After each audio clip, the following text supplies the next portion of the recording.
My bank account balance stared back at me from the cracked screen of my phone with the kind of aggressive pity only a single digit could muster. $1. I blinked, rubbed my crusty eyes, and let out a long, pathetic groan that vibrated through my tiny, drafty Brooklyn apartment. I was starving. And not just the regular I could go for a snack kind of starving. I was experiencing a primal, soul-deep craving for a greasy, utterly unhealthy New York street hot dog, loaded with mustard and caramelized onions. The kind that cost exactly $6 at the cart down the block. I was $5 short of happiness. I pulled my oversized, faded gray hoodie tighter around my shoulders, shivering as the winter draft snuck in through the poorly sealed window. I could have gotten a job, sure. I used to have a very good one back in Silicon Valley, before I realized that corporate America was a soul-sucking machine and decided that being a lazy, salted fish was the ultimate path to enlightenment. Okay, fine. Time to work, I muttered to myself, though my version of work was vastly different from a normal person's. I dragged my heavy limbs off the mattress on the floor, shuffled over to my chaotic desk, and opened my laptop. The screen illuminated the surrounding mess of empty pizza boxes and crumpled soda cans. I wasn't trying to orchestrate the financial heist of the century. I swear to God I wasn't. I just needed $5, maybe 10, if I wanted a soda. My fingers, driven entirely by the power of hunger, began to fly across the keyboard. It was muscle memory. I wrote a tiny, completely harmless algorithm designed to skim microscopic fractions of a cent from orphaned digital transactions, floating in the dark web. A digital vacuum cleaner, basically. I hit enter, expecting to see a green plus $10 pop up on my screen. Instead, the terminal window flashed a blinding angry red. Lines of code cascaded down the screen like a digital waterfall. A logo briefly flashed, a silver wolf head. Sterling Capital. I paused, scratching my messy hair. Sterling Capital. That was the biggest, most ruthless hedge fund on Wall Street. Why did my little $5 script bounce off their network? Oops. It seemed my algorithm hadn't just bounced. It had accidentally identified their billion-dollar high-frequency trading firewall as a loose coin and aggressively unraveled its core architecture to get to it. Well, that's not good, I yawned, feeling a sudden wave of exhaustion hit me. The red warning lights on my screen were giving me a headache. Not my problem. They have IT guys for that. I checked my digital wallet. Plus $6.50. Perfect. Just enough for the hot dog and tax. I slammed the laptop shut, completely ignoring the fact that I had probably just caused a multi-billion-dollar market crash, and shuffled out of the apartment in my worn-out slippers. 20 minutes later, I was back in my apartment, holding the holy grail of street food wrapped in cheap foil. The smell of caramelized onions and cheap sausage was intoxicating. I unwrapped it, ready to take the first glorious, life-changing bite. Crash. The flimsy wooden door of my apartment didn't just open, it exploded inward. Completely ripped off its hinges. The sound was deafening. Dust and wood splinters rained down on my cheap linoleum floor. I froze, the hot dog hovering an inch from my open mouth. Through the cloud of dust, a group of massive, terrifying men in black tactical suits stepped into my living room. But it wasn't the giant bodyguards that made the air in the room suddenly feel too heavy to breathe. It was the man walking in behind them. He was tall, dressed in a bespoke three-piece suit that probably cost more than my entire apartment building. His dark hair was slicked back, and his sharp, aristocratic features were twisted into a mask of pure, unadulterated murder. But the most terrifying thing about him wasn't his glaring eyes or his billionaire aura. It was his scent. A suffocating, violently oppressive wave of Havana cigars and crushed black pepper flooded the room. It was an alpha pheromone so dominant, so heavily laced with rage, that my knees physically buckled. Secure the perimeter, a beta assistant in glasses who looked seriously out of breath shouted from behind the alpha. Find the International Hacker Syndicate. They have to be here. The alpha stepped forward, his expensive leather shoes crunching over the wood splinters. He scanned the room, his lethal gaze sweeping over the pizza boxes, the dirty laundry, and finally landing on me. A messy guy in a giant hoodie holding a hot dog. Carter Sterling, the Wall Street wolf himself. You, Carter growled, his voice a deep, vibrating rumble that shook my ribs.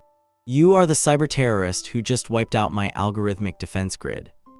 Before I could answer, my own body betrayed me.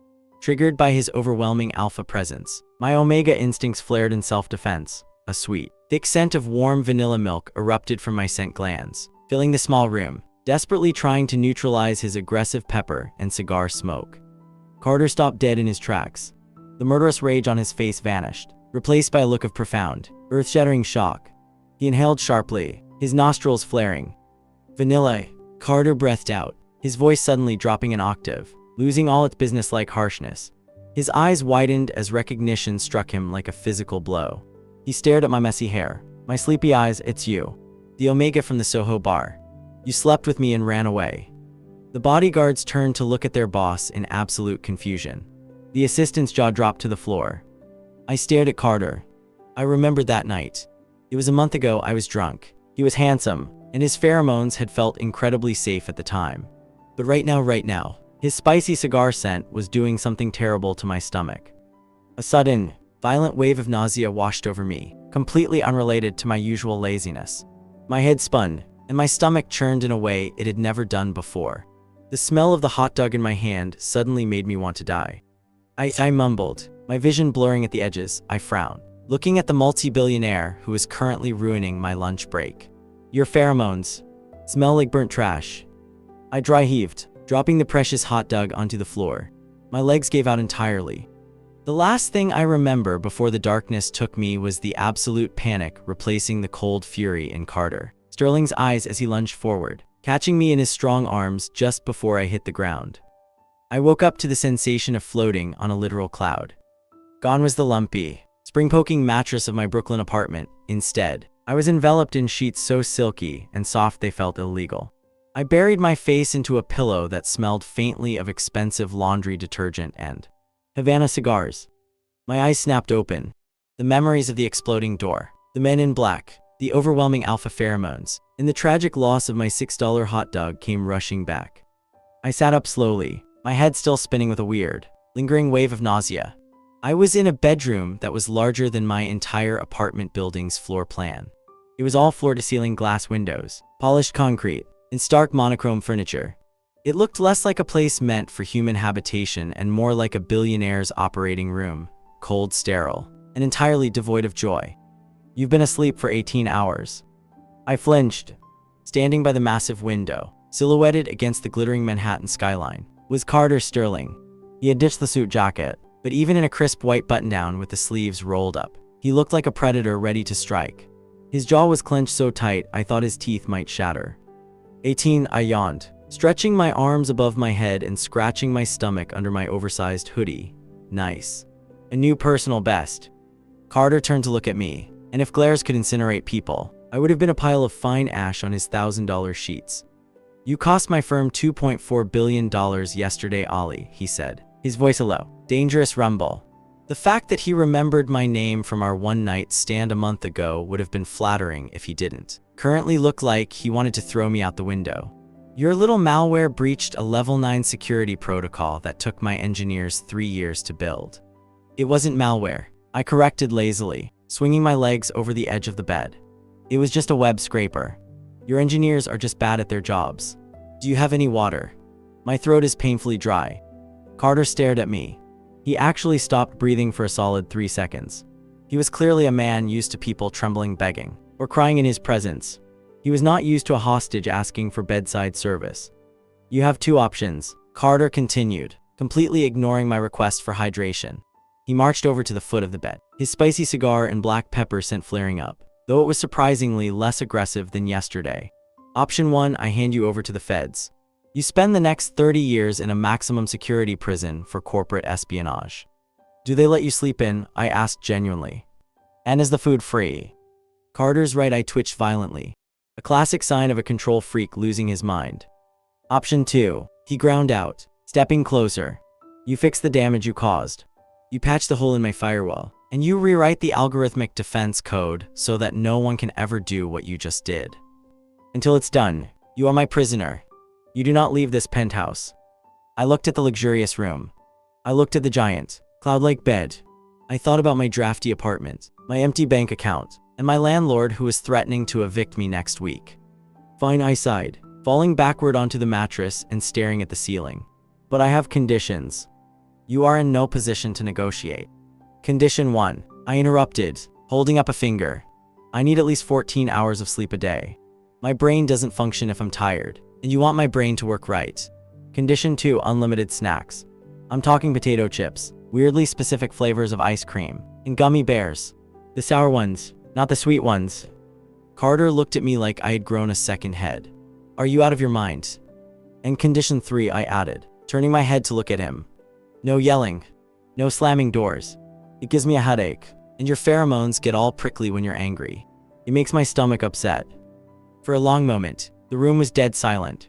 I could practically see the gears turning in the Wall Street Wolf's head as he tried to process my absolute lack of self-preservation. Finally, he let out a harsh, defeated exhale.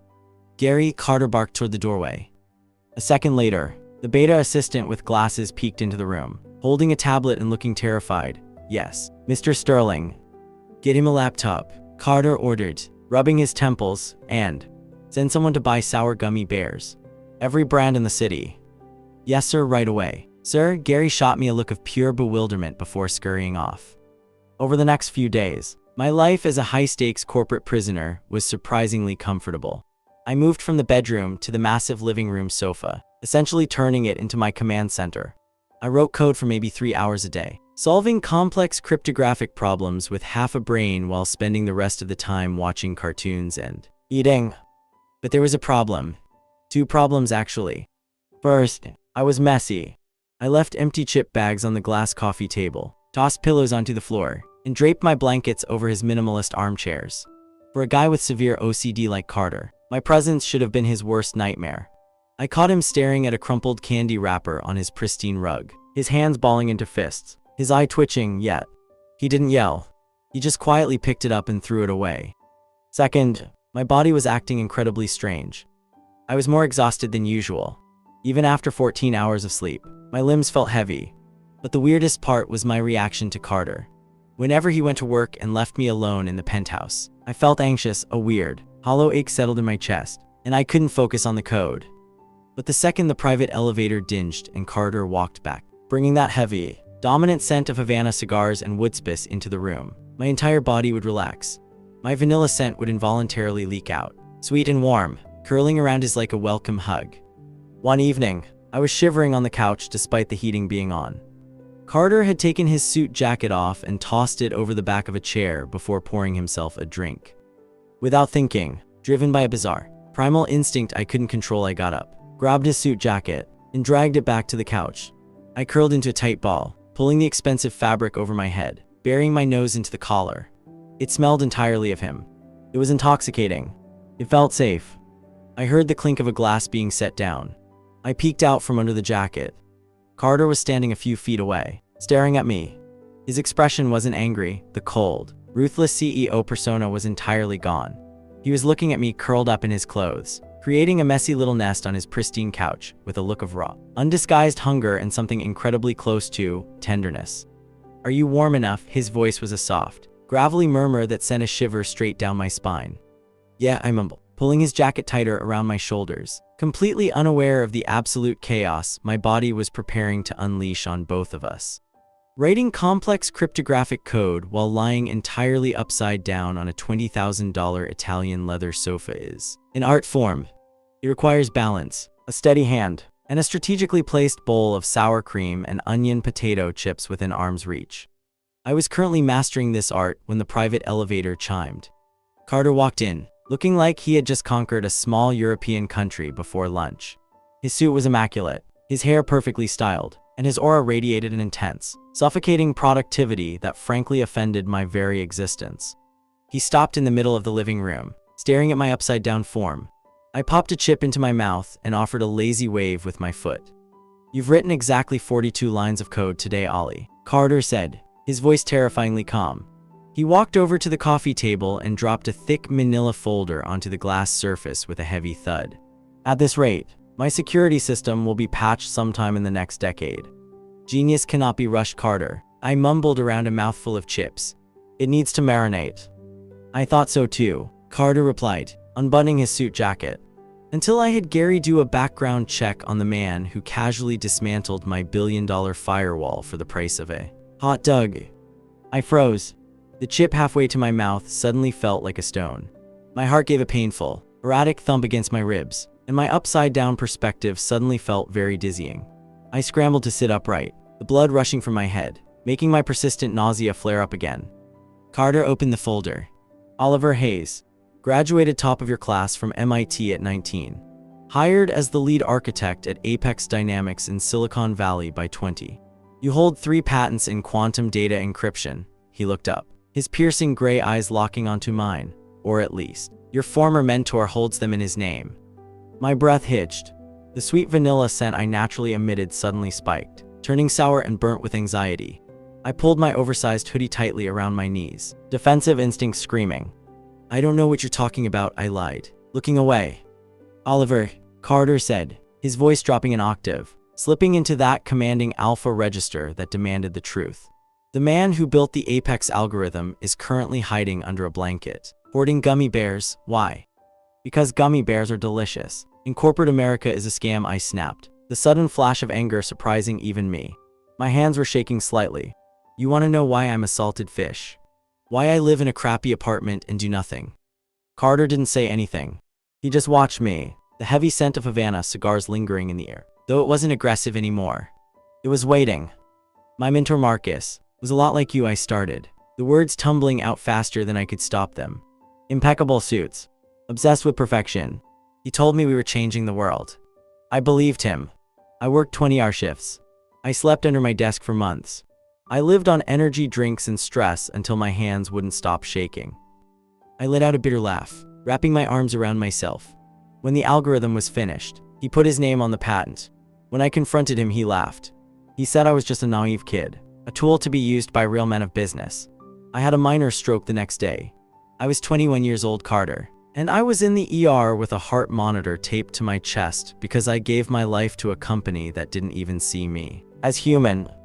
The penthouse was dead silent. The only sound was the distant hum of the Manhattan traffic far below.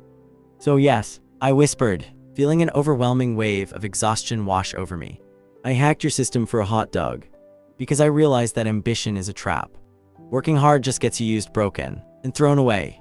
I'd rather be lazy and alive than a dead genius in a nice suit. I squeezed my eyes shut, expecting him to yell, expecting him to tell me I was weak, pathetic, or lazy. That's what alphas like him did. They pushed until you broke. Instead, I heard the rustle of paper. Carter closed the manila folder. Then, the couch dipped next to me. I flinched, but the touch that came was shockingly gentle.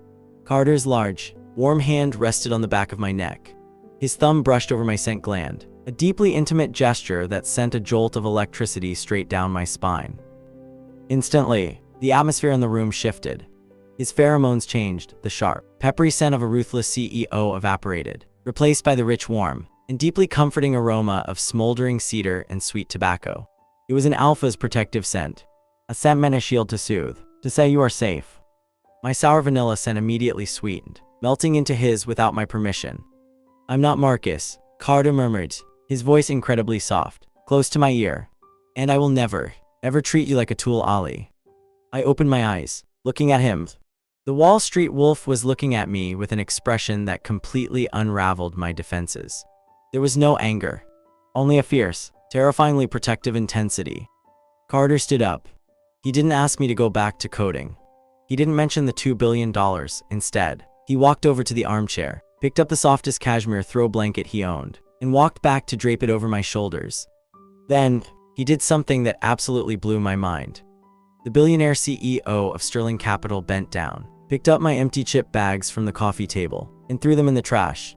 He tidied up my messy pillows, arranging them so I could lean back comfortably. Go to sleep, Ali, Carter said softly, rolling up his sleeves and sitting in the armchair opposite me, opening his own laptop. The firewall can wait. Take your 14 hours. I stared at him, my heart doing a completely new, terrifying kind of flutter. I pulled the cashmere blanket up to my nose, inhaling his scent, and for the first time in 3 years, I actually felt safe enough to rest. Building a nest is a deeply ingrained, sacred omega instinct. It is usually done with soft blankets, comfortable pillows, and items that bring a sense of security. I, however, was currently building my nest out of approximately $50,000 worth of bespoke Armani and Tom Ford suits. I dragged a charcoal gray blazer from Carter's massive walk-in closet across the polished hardwood floor, adding it to the growing pile in the center of the bedroom. I was exhausted. My limbs felt like they were filled with wet cement, and a persistent, terrible nausea had been gnawing at my stomach for days. The only thing that kept the nausea at bay was the scent of Havana cigars and black pepper. Carter's scent. I burrowed into the center of the suit pile, pulling a silk tie over my eyes to block out the light, the heavy, dominant pheromones clinging to the fabric wrapped around me like a warm embrace. My own vanilla scent leaked out in soft, contented puffs, mixing with his. I let out a long sigh and prepared to sleep for another 14 hours. Ding! The private elevator chimed, heavy. Hurried footsteps echoed through the penthouse. Ali, Carter's voice called out, laced with an unusual edge of panic. Gary said you haven't eaten your sour gummy bears all day, are you? He stopped dead in the doorway of the bedroom. I peeked out from under the silk tie. Carter was staring at his completely decimated wardrobe. There were suit jackets on the lamp, dress shirts twisted into makeshift pillows, and me, a messy human burrito, right in the middle of it all. I fully expected the Wall Street wolf to lose his mind. His OCD was legendary. Gary once told me Carter fired a guy for aligning a stapler at a 45-degree angle instead of a 90-degree angle. Instead of yelling, Carter's pheromones spiked with pure, unfiltered anxiety. He practically teleported to my side, dropping to his knees on the floor, completely disregarding his crisp slacks. Ali, what's wrong? Why are you on the floor? He asked, his large hands hovering over me, afraid to ruin the integrity of my nest. The couch smelled too much like leather, I mumbled, closing my eyes. Your clothes smell like you. It stops the room from spinning. I immediately regretted opening my mouth. The sudden movement churned my stomach. I gagged, scrambling out of the nest and making a desperate dash for the ensuite bathroom. I didn't even make it to the sink before I was dry heaving violently into the toilet bowl. Carter was right behind me. The ruthless billionaire CEO was kneeling on the bathroom tiles, holding back my messy hair with one hand and gently rubbing circles on my back with the other. He was releasing a steady wave of soothing cedarwood pheromones to calm me down. I'm calling Dr. Evans, Carter stated, his voice hard with worry. Now. 20 minutes later, the Sterling family's private concierge doctor was standing in the bedroom. Dr. Evans was a calm, older beta who looked like he had seen it all. He took my blood pressure, asked me a series of highly intrusive questions about my lethargy and nausea, and finally, pulled a high-tech diagnostic device from his bag. A drop of blood, a 3-minute wait, and a small beep later, Dr. Evans looked at the digital screen. He adjusted his glasses, looking from me to Carter. Well, Mr. Sterling, Dr. Evans said smoothly, it appears the security breach in your penthouse isn't a virus. It's a baby. The room went so quiet you could hear a pin drop in New Jersey. Excuse me, Carter whispered, the color completely draining from his face. Congratulations, Dr. Evans smiled. Mr. Hayes is approximately 8 weeks pregnant. The lethargy, the nausea, the intense nesting behavior, and the heavy reliance on the father's pheromones are all textbook omega pregnancy symptoms. I stared at the ceiling, pregnant. I processed the information with the limited brain capacity I currently had. A baby, a tiny, loud, energetic creature that required 24-hour attention, feeding, and care. Absolutely not, I groaned, pulling a Tom Ford jacket over my head to hide from reality. Do you know how much energy a baby takes? They cry. They run around. I barely have enough energy to chew my food properly. I can't do it. I peeked out from under the jacket and looked at Carter. He was frozen like a statue. Hey, I called out lazily. You're a billionaire. You have infinite energy to yell at stockbrokers. You raise it. I'm going to sleep. If I thought the revelation would make Carter angry, I was spectacularly wrong. The transition was instantaneous. The ruthless, cold-blooded alpha predator completely vanished, replaced by an unstoppable force of overprotective fatherhood. Over the next 48 hours, the terrifying Wolf of Wall Street officially fell. I was lying on the couch, which had been replaced overnight with a custom-built, ultra-soft maternity lounger, when Gary walked in. The poor assistant looked like his soul had left his body. He was holding a stack of financial reports in one hand and a catalog of baby strollers in the other. Sir, Gary said, his voice trembling. The board meeting for the Tokyo acquisition starts in 10 minutes. Carter didn't even look up. He was busy carefully measuring the temperature of a glass of warm milk with a digital thermometer. Cancel it, Carter ordered, and Gary, The manufacturer of this Swedish baby stroller hasn't responded to my email about the exact shock absorption rating of their titanium wheels. It's unacceptable. Ollie needs smooth terrain. Buy the company, fire the CEO, and get me their head engineer on the phone. Buy the company. Sir, Gary squeaked. They make baby strollers. We are a hedge fund. We are whatever I say we're, Gary. Carter growled, his alpha dominance flaring up for the first time in days. Strictly to defend his future child's right to a perfectly smooth ride. Do it. Gary nodded numbly and backed out of the room, whispering a prayer to the gods of Wall Street. Carter turned around, the terrifying aura vanishing the second he looked at me. He walked over, carefully handed me the glass of perfectly warmed milk, and placed a small crystal bowl of sour gummy bears on my lap. Drink, Ollie, he murmured gently, sitting on the edge of the lounger and resting his large hand over my flat stomach. His thumb stroked the fabric of my hoodie. You and the little one need nutrients. I've already hired a Michelin star chef to handle your cravings. I took a sip of the milk, munching on a gummy bear, and looked at the billionaire who was currently rubbing my feet. Being a lazy, salted fish had its perks, but having a Wall Street tyrant as a devoted wife-slave. Yeah, I could definitely get used to this. Pregnancy hormones are a biological scam. I was promised that being pregnant meant I could just sleep all day, eat whatever I wanted, and generally exist as a glorious, untouchable couch potato. No one warned me about the clinginess. Due to the rapid changes in my body, I was experiencing a severe pheromone deficiency. Basically, I had devolved into a human barnacle, and Carter was my ship. Ollie, sweetheart, Carter murmured, his voice a low, soothing rumble against my ear. I need to sign these merger documents. I can't reach the pen if you're sleeping on my right arm.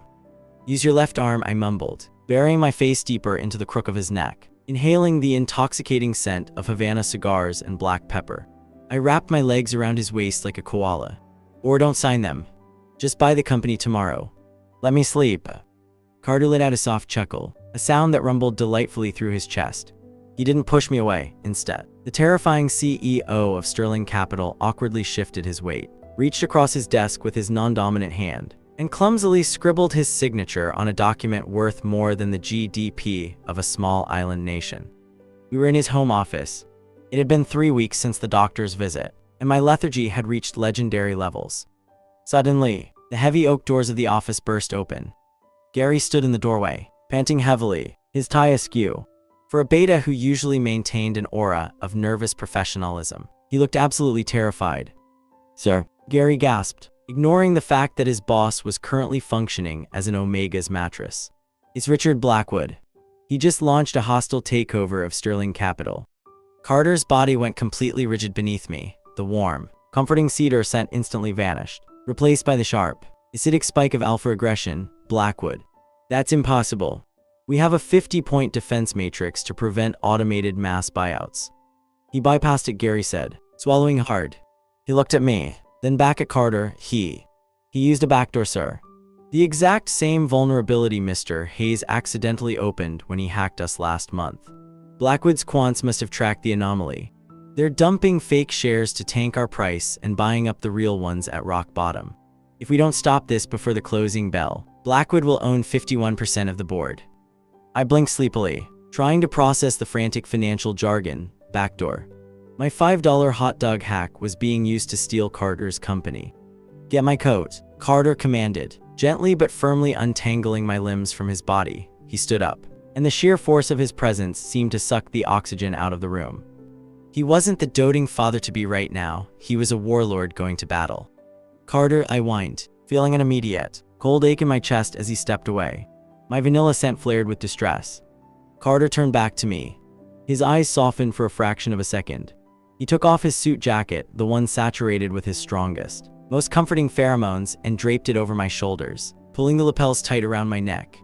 I have to go to the trading floor, Ollie. I can't fight an algorithmic war of this scale remotely. I have to be at the New York Stock Exchange to manually override the server clusters. Carter explained rapidly, leaning down to press a hard, reassuring kiss to my forehead. Stay in the nest. Keep the jacket on. I'll be back before dinner, I promise. Before I could protest, he was gone. The penthouse door slammed shut, leaving me alone in the sudden, suffocating silence. I tried to sleep. I really did. I curled up in my custom-built nest, wrapped entirely in Carter's clothes, and squeezed my eyes shut. but the jacket was slowly losing its warmth. The pheromones were fading, and without the actual alpha there to anchor me a deep, primal panic began to claw at my stomach. After an hour of tossing and turning, I gave up. I shuffled into the living room and grabbed the TV remote, turning on the giant flat screen to the Global Financial News Network. The screen flashed red. Blinking banners ran across the bottom, Sterling Capital in FREFALL. Blackwood launches aggressive takeover. The camera cut to the floor of the NYSE. It was absolute chaos. Men and women in suits were screaming, frantically waving papers.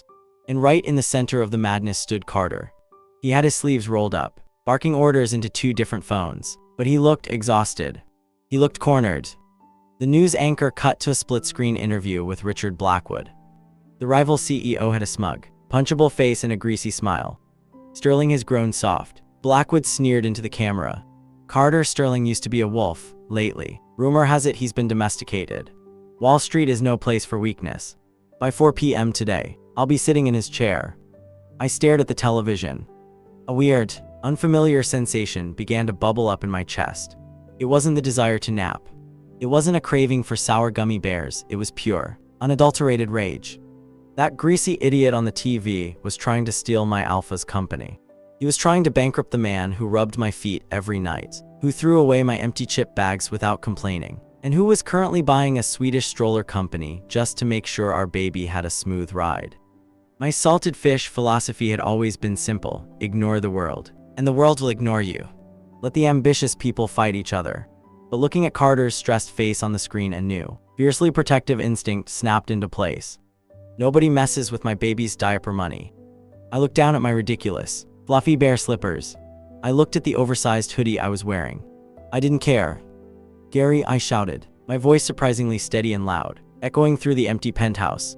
The assistant, who had been left behind to babysit me, popped his head out of the kitchen, holding a plate of sliced apples. "Yes, Mr. Hayes." "Get the car," I ordered, grabbing Carter's discarded iPad off the coffee table. My fingers, which had been lazy and slow for years, began to twitch with phantom muscle memory. "We're going to Wall Street." The New York Stock Exchange is supposedly the ultimate temple of modern capitalism. To me, stepping onto the trading floor just felt like walking into a very loud, very stressful daycare center for adults in expensive suits. "Mr. Hayes, please wait. We shouldn't be here," Gary panted behind me, clutching his briefcase like a shield. I ignored him, my fluffy brown bear slippers squeaking softly against the polished floor. I was wearing gray sweatpants, an oversized hoodie, and Carter's suit jacket draped over my shoulders like a superhero cape. The security guards at the entrance had tried to stop me, but Gary had flashed Carter's black tier access badge, and they had parted like the Red Sea. The floor was absolute bedlam. Red numbers flashed aggressively on giant monitors. Traders were shouting, phones were ringing off the hook, and the scent of panic, sour sweat, and burnt coffee hung heavy in the air. And there, standing at the central command terminal, was my alpha. Carter looked wrecked. His tie was gone, his collar was unbuttoned, and his hair was an uncharacteristic mess. He was barking orders at a team of terrified quants, his jaw clenched so tight it looked like carved granite. I didn't care about the screaming traders or the billions of dollars evaporating into the digital ether. I only cared about the deep, hollow ache in my chest that had been growing since he left the penthouse. I waddled right past a group of screaming hedge fund managers, walked straight up to the most feared man on Wall Street, and wrapped my arms around his waist from behind. I pressed my face right between his shoulder blades, taking a massive, desperate inhale. Havana cigars and crushed black pepper. Instantly, the nausea vanished. The baby stopped doing somersaults in my stomach, and my heart rate settled into a calm, lazy rhythm. My body involuntarily released a thick, sweet cloud of warm vanilla pheromones, wrapping around us in a protective bubble. Carter froze. The entire trading floor seemed to stop shouting all at once. "Ollie," Carter gasped, spinning around. He grabbed my shoulders, his eyes wide with a mixture of absolute shock and primal relief. "What are you doing here? You're supposed to be in the nest." "The nest got cold," I mumbled, leaning my forehead against his chest. "And some greasy guy on TV said he was going to steal your chair." "I like your chair. It's ergonomic." "Sir," a frantic trader interrupted, pointing at a screen. "Blackwood's algorithm just dumped another 2 million ghost shares. We have less than 4 minutes until the closing bell. If we don't counter, he takes majority control." Carter's face hardened. He pulled me closer, tucking my head under his chin, his alpha instincts warring between protecting his mate and saving his empire. We initiate the golden parachute protocols. Liquidate the secondary. Move, I said, gently shoving Carter aside. I dropped into the main terminal chair. The head quantitative analyst, a guy with 3 PhDs, stared at me like I was a hallucination. "Who is this kid?" he squeaked. "I'm the guy who broke your firewall while eating a hot dog," I said lazily, cracking my knuckles. "Now step back before I accidentally delete your 401k retirement fund." I stared at the lines of malicious code tearing through Sterling Capital's defenses. It was aggressive, fast, and completely unoriginal. Blackwood was using a brute force variant of my own web scraper logic. It was like watching a toddler try to pick a lock with a sledgehammer. My fingers hit the keyboard. For the last 3 years, I had been a salted fish, but muscle memory is a terrifying thing. My hands became a blur, typing at a speed that made the mechanical keyboard sound like a machine gun. I didn't just patch the backdoor, I turned it into a digital bear trap. Then, I wrote a localized script, utilizing Sterling's offshore liquidities, to launch a massive, synchronized short squeeze directly at Blackwood's overleveraged core assets. "He's reversing the flow," the head analyst whispered, his jaw hitting the floor. "He's isolating Blackwood's ghost shares and forcing them into a margin call. My God, it's beautiful." The giant red numbers on the screens began to slow down, then they froze. The digital clock on the wall read 3:57 p.m. The execution bar on my screen reached 99%. And then, I stopped typing. I leaned back in the ergonomic chair, let out a massive, jaw-cracking yawn, and dropped my hands into my lap. "Why did you stop?" Carter asked, his voice tight. "Execute the code, kid." Hit enter, a dozen traders screamed in unison. "I can't," I whined, looking up at Carter with my best, most pathetic puppy dog eyes. My blood sugar just crashed. The baby is hungry. If I don't get a hot dog with mustard and caramelized onions right this second, I'm going to pass out, and my finger is too weak to press the enter key. The trading floor plunged into a stunned, horrified silence. "Are you insane?" a senior partner shrieked. "We have 2 minutes until the bell. Hit the damn button. We are talking about $50 billion. I crossed my arms and pouted, "No hot dog, no enter." Every eye in the room turned to Carter Sterling. The ruthless, cold-blooded wolf of Wall Street was facing the most critical moment of his career. He looked at the 99% progress bar. He looked at the screaming partners. Then, he looked at his pregnant Omega, wearing bear slippers and pouting. Carter didn't hesitate. He didn't blink. "Nobody touched that keyboard," Carter snarled, unleashing a wave of alpha dominance so terrifying that 2 interns literally dropped to their knees. Carter Sterling turned and flat-out sprinted toward the exit of the New York Stock Exchange. The room watched in absolute, paralyzed disbelief as the clock ticked. 3:58 p.m. 3:59 p.m. With exactly 30 seconds left before the closing bell, the heavy double doors burst open. Carter sprinted back in. He was out of breath, his expensive shirt was wrinkled, and in his hand, he held a tinfoil-wrapped street hot dog. He hadn't just bought it, judging by the terrified look on the vendor's face outside the glass doors. Carter had practically robbed the carts.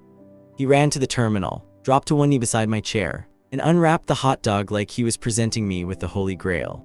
"Mustard and caramelized onions," Carter panted, his chest heaving. "Eat Ollie." I took a bite, the greasy, salty, incredibly unhealthy flavor exploded in my mouth. It was heaven, a contented, happy hum vibrated in my throat. With exactly 3 seconds left on the clock, using a finger slightly sticky with mustard, I casually reached out and tapped the enter key. Beep. The screens across the entire trading floor flashed a blinding, glorious green. Blackwood's hostile takeover was completely obliterated, his own assets liquidated and absorbed into Sterling Capital. The room erupted into deafening cheers. Champagne corks popped. Men were crying and hugging each other. I ignored all of it. I swallowed the last bite of the hot dog, let out a soft burp, and turned to Carter. "Checkmate," I mumbled sleepily. I leaned forward, completely exhausted by the last 10 minutes of activity, and let my head drop onto Carter's shoulder. Within 3 seconds, surrounded by screaming billionaires and the comforting scent of Havana cigars, the savior of Wall Street fell fast asleep. They say having a baby changes your entire perspective on life. I wouldn't know honestly, because I was heavily medicated and slept through a good portion of the delivery. But 7 months after the legendary hot dog incident that saved Sterling Capital from financial ruin, Our lives had indeed settled into a new, utterly bizarre rhythm. The sterile, minimalist penthouse at the top of Sterling Tower was dead and gone. In its place was a vibrant, chaotic ecosystem governed entirely by a tiny, extremely demanding alpha pup named Leo. There were brightly colored plastic play gyms contrasting violently with the priceless modern art on the walls. The custom-made Italian leather sofa now had a permanent dent from where I took my afternoon naps. And, most shockingly, Carter's once immaculate, dust-free hardwood floors were currently a minefield of squeaky toys. Carter's severe OCD hadn't just been cured, it had been completely obliterated by fatherhood. Because of my delicate constitution, which was just doctor speak for my unparalleled laziness, Carter had unilaterally decided to relocate his entire executive office to our living room. He claimed he needed to be close in case of emergencies, but we both knew he just couldn't handle being away from my vanilla scent and the baby's milky pepper smell for more than 30 minutes. I propped myself up on a mountain of silk pillows on our California king-sized bed, munching lazily on a bag of sour cream and onion chips. Through the open double doors of the bedroom, I had a perfect view of the living room. The fearsome Wolf of Wall Street was currently sitting cross-legged on a neon green playmat. He was wearing custom-tailored suit trousers and a plain gray t-shirt that featured a very suspicious, milky stain on the left shoulder. In his right hand, Carter held a tablet displaying a live video feed of a global board meeting. Tucked safely in the crook of his left arm was Leo, happily chewing on the corner of a highly confidential financial report. I said liquidate the European tech assets before the market opens in Frankfurt. Carter barked at the tablet, his sharp alpha tone making the billionaire executives on the screen visibly flinch. He then immediately dropped his voice 3 octaves into a sickeningly sweet, high-pitched coo, looking down at our son. Yes, Daddy's liquidating assets. Who's a ruthless little corporate raider? You are, yes you are. On the tablet screen, the CEO of Sterling's London branch looked like he was fighting for his life, trying not to laugh. In the corner of the room, poor Gary stood perfectly still, looking like a man who had long accepted his descent into madness.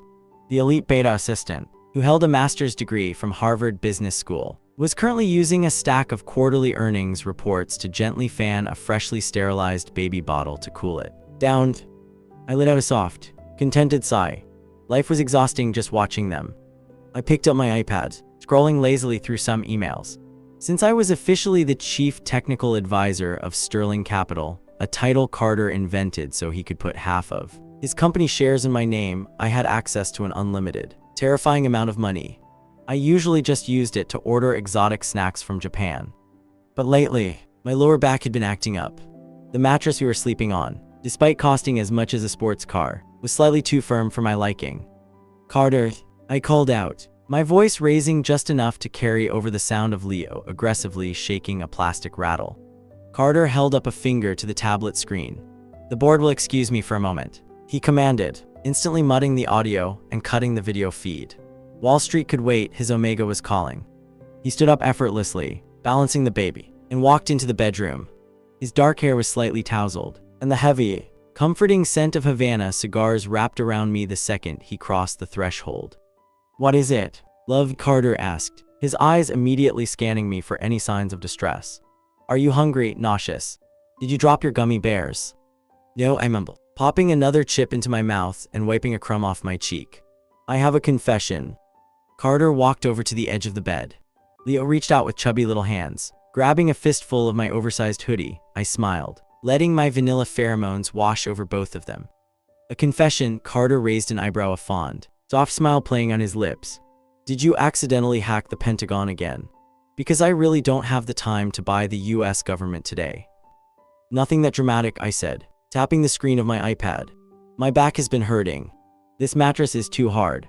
It's disrupting my mandatory 14 hours of sleep.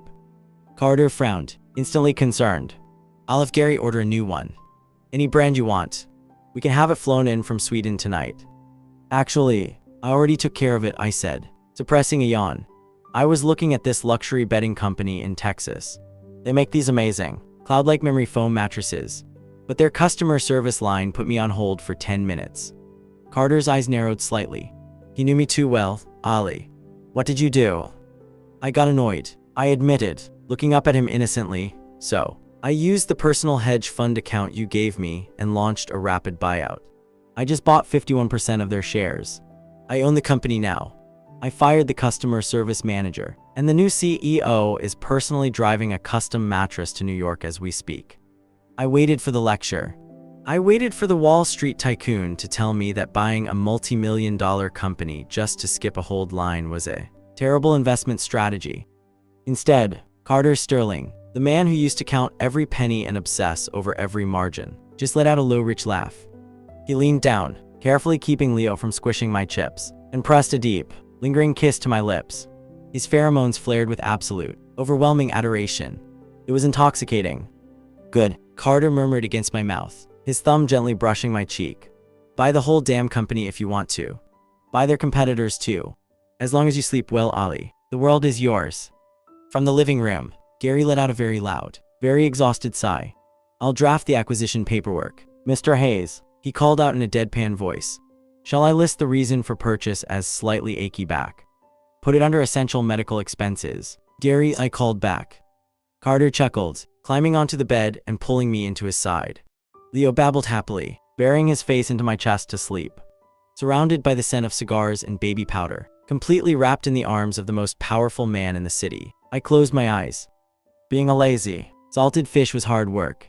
But looking at my family, I decided I was finally ready to settle into this position permanently.